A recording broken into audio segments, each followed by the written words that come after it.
السلام عليكم يا أمهات.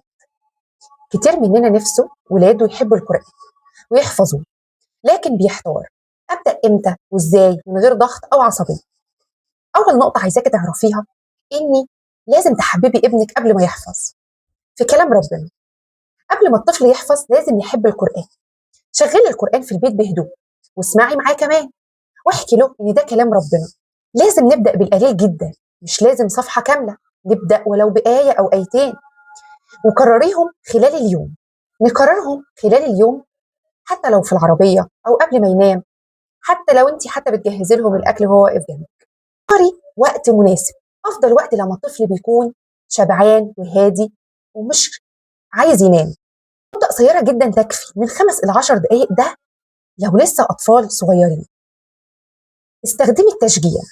استخدمي التشجيع، يعني كل إنجاز صغير يستحق فرحة وحضن وكلمة حلوة ونجمة أو كلمة أحسن أو خروجة حتى ولو بسيطة، حتى لو للسوبر ماركت. خلي الطفل يحس ان القرآن ده حاجة جميلة مش عقاب مفروض عليه. ثبتي روتين بسيط، يعني ايه؟ خلاص احنا كل يوم بعد المغرب هنقعد 5 إلى 10 دقايق نحفظ قرآن. يبقى الطفل اتعود وبقى من روتين يومه بعد المغرب بنحفظ قرآن، او اول ما نصحى الصبح، حسب وقتك واولوياتك. حاجة مهمة لازم تعرفيها، ما تقارنيش طفلك بغيره. كل طفل يا حبيبتي له سرعته المختلفة. النقطة المهمة اللي عايزاكي تعرفيها إنك ما تقارنيش طفلك بغيره، لأن كل طفل له سرعته المختلفة. في طفل بيحفظ بسرعة وعنده ملكة الحفظ، في طفل بيحتاج وقت، لكن مهما احتاج وقت لما بيثبت بنسبة أكبر من غيره. الأهم بقى في ده كله القدوة.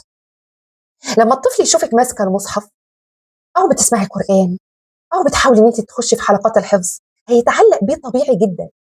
وفي النهاية أحب أقول لك إن هدفنا مش طفل بيحفظ وخلاص، هدفنا طفل بيحب كلام ربنا وبيعيش معاه طول عمره عشان ربنا يحفظه ببركة حفظه للقرآن الكريم.